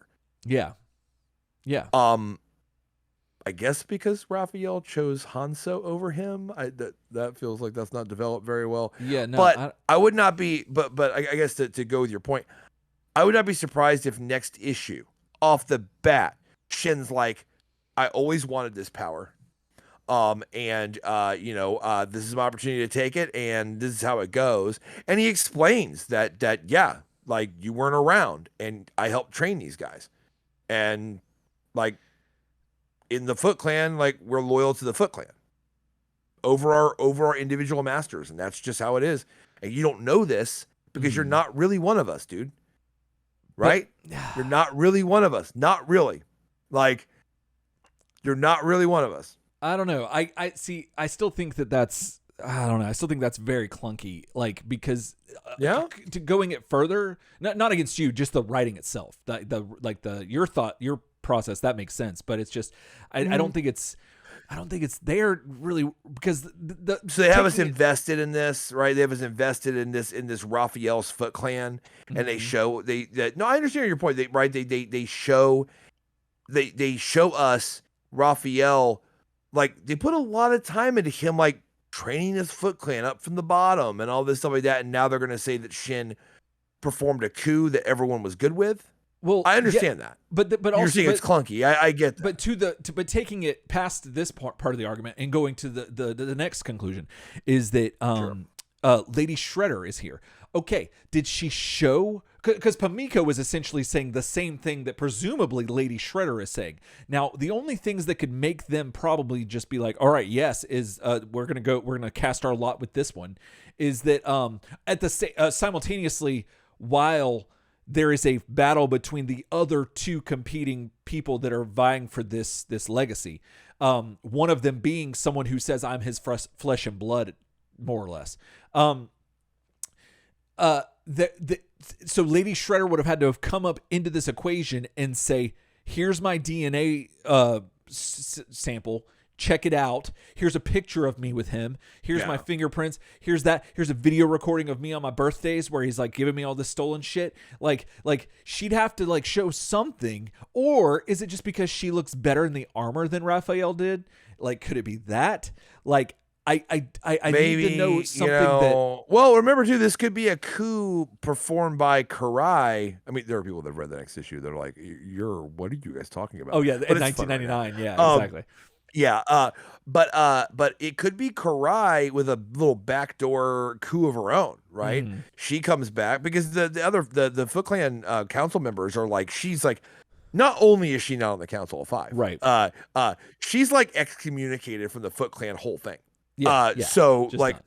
But I mean, she is like really like Orokusaki's rightful daughter, right? Like the one that he raised and trained. So like, she has more of a stake than the bastard daughter Pamiko, right? Like no matter what. But this might be her coming back to take back her Foot Clan rightfully. It could be. She knows how to get into the arming chamber to get the armor because that's a good point. She knows how to get in there. Yeah. And she comes out this back door like, oh, they're trying to figure out which one of y'all's going to be it. But I've come in here to be like, I got Shang. Right. And we're going to like take this shit back. Yeah. Potentially, right? Potentially, it is very confusing. There's a lot going on. And I think it's meant to be like, what? Oh my God, what? Oh my God, what? Right. Like very like, very like a double cross around every corner feeling here. Oh, and then speaking of double cross, there was something about Leo and Donnie. I know we talked to, oh man, I lost my train of thought, but I think that I wanted to say something to the effect of, could Donnie be actually like, do you think that conversation happened between him and Leo? Do you think that, like, about the hand, or do you think Donnie's being nefarious? Okay. I believe there is room. I don't know if I fully believe it. Okay. But there's a lot of room, a ton of room. Yeah. For the fact that Donatello, knowing that Leo wouldn't be cool with a bionic hand that was like that cyber suit shit. Yeah. Right? Like, he may have drugged Leo at some point and performed the surgery and gaslighting him like it happened because the line of like, I wouldn't double cross you. I don't really put a lot of weight on that line. Because it just felt like a line to me. Yeah. But the fact of like, you don't remember, dude, remember yesterday? Right. And Leo's like, what? No. Yeah. Yeah. Has me a little concerned. Yes. Like, he didn't go into it willingly. And remember, it's just Leo and Don. No one else around. Yeah. You know what I mean? It doesn't mean that, like maybe Donnie didn't ask Leo to leave a little room for some Jell-O, and then he doesn't remember anything. He doesn't remember anything. And, it's valid. That's valid. That's super valid that Donnie could be like, you actually have my old dirty insulin hand that I made for you. Yeah. And I'm hiding this from you right now and hoping that you become so used to it that you're like, oh, Donnie was right. Right. Like, oh, of course I'm right. Like, but you've got to almost be led to water to drink because you wouldn't agree to it initially. He may have actually drugged his ass. He may have actually drugged him and be gaslighting him about this shit. Okay, good. Yeah, that I think there might be something there too, but I don't think yesterday happened. So I agree with you there. I don't think yesterday, remember when we did this surgery? And remember when I told you all about it? And he's like, absolutely not. He's like, not a problem, bud. Let me tell you all about it and tell you what I did. Right. Yeah. No, there's something weird there. There has to be. If not, it's a missed opportunity. Also, I think. Why would Leo? Oh no! Now you got me turning all crazy on it. Because why would Leo say like, "Oh, I had such a crazy nightmare," and then Donnie be like so instantly, like, "Oh yeah, no. I mean, of course you did. I mean, like, god damn it, with all the stuff we went through, man. Like I mean, who would be sleeping, right? I mean, you're totally normal. It's absolutely like he's very quick to like he is." Be cool and be like, oh no, I understand. Hey, look, dude, it's been intense, bro. Like, but it's like, well, maybe like a nightmare like that, especially because he said it's the worst nightmare I've ever had. Right. Which makes me think, and this is a guy who's been, I mean, sounds like we're cable news. Like, we'll just talk for 2 hours about this to fill up the block. Oh, we will. But it's interesting, right? It's really interesting because it feels like Donnie's filling in the memories for him. It does. And it feels like Leo said, I had the worst nightmare I've ever had. This is a guy who's been on the astral plane. Yeah. This is a guy who, you want to talk about nightmare? This is a guy who literally was without a body for a while, trying to find Sensei's body, but he's actually a bad bat dad body, and was trying to bite him on the astral plane. Can you imagine getting bitten on the astral plane, like your soul being bitten, like a chunk of your soul's ass being bitten off by old bad bat dad? Yeah, that's rough. It is. And then you got Donnie's lost soul, who's like, my body was taken by a robot, and all this shit's going on. Now he's lived this life. Yeah. Then don't forget, he was put into Raphael's actual body for a minute. Because Shang was like, I don't know souls everywhere. I've never done this. I no comprende, and he just basically messed it all up. Jeez. This man who went through all this turtle just told you I had the worst nightmare I've ever had in my life. Yeah. And that was after second time around. That was after all this stuff that happened to him in his life. Yeah. Yeah. And Donnie's reaction is, that could have been the drugs. Yeah. Of course. Like, who sleeps these days, really? You know what I mean? He starts really justifying it all. Like, he's very, yeah. No, okay. I gotta admit, when I first read it, I was like, okay, man. Yeah, no, you mentioned that. I was like, no, I could see it. Right. But the more it sits with me, you got me looking for those ancient aliens. Like, you got me on the couch with you and your dad watching that Ancient Aliens, dude. Like, you got me out there now, bro. Oh, you know what I'm saying? Like, what else ain't real? Man, the clouds are lower, bro. The clouds are lower than they used to be, bro. Like, yeah. You know what I mean? They're opening up the upside down at CERN, bro. Like, you got me on all of it, dude. Like, they've been trying to tell us, man, years through movies, man. The Matrix is real, bro. That's why they made it, bro. Right. Exactly. You know what I mean? So, I'm with you. I'm with you. Okay, good. I'm with you. Nice to know I'm not alone. I'm with you. Hey, Leo got a Jello shot. That happened. He did. Well, guys, what do y'all think? Do y'all agree with us? Like, do you think that there is some room for this? I know some of y'all have probably read it and know. Because is there room for Jello? Let us know. We need to know. Email us, turtlesoupshow@gmail.com and see if you're on the same tip as we are. Also, turtlesoupshow.com. All of our episodes up there and some other stuff, links and whatnot. But also, if you want to, let's see, it's been a while since I've done it. You can follow us on Instagram, Turtle Soup Show with the underscores between each word. There you go. You can also join the Facebook group with all the Turtletarians. Congratulations to Francisco for finally catching up. He just posted that. So, yes, congratulations. Very good. Very good. Glad to have you back. It's always good to have him right there on the journey. It is. It's important. And so, you can do that Facebook group. Just come and find us. Lots of good people in there. It's a good time. And then you can support us by liking, subscribing, and doing that on your podcast app as well as YouTube here. We'd really appreciate that. And then if you want to go the extra mile and throw some pennies our way, you can do that by going to patreon.com. Find Turtle Soup's Done Been Making a Podcast for 10 years. And you can get all kinds of stuff. And it's up there, but I got to redo that. There's new stuff now. So but nevertheless, you'll get stuff from me, from my house. I will mail you stuff, and it's fun. And you really help us to keep us from saying clang, and we sincerely appreciate that. So not sure when we'll be back, but we will be back. Rest assured. And definitely in December. And if you want to hit us up on Facebook and ask if you're dying to know, we'll respond to you and let you know what we're looking at. We are talking about maybe doing a mailbag episode. So if you guys have, we have some emails that we have not been reading the last couple episodes because we're trying to kind of knock these out and just kind of get to the content. However, those emails have not been forgotten. So we were talking about doing a mailbag episode where we catch up on that.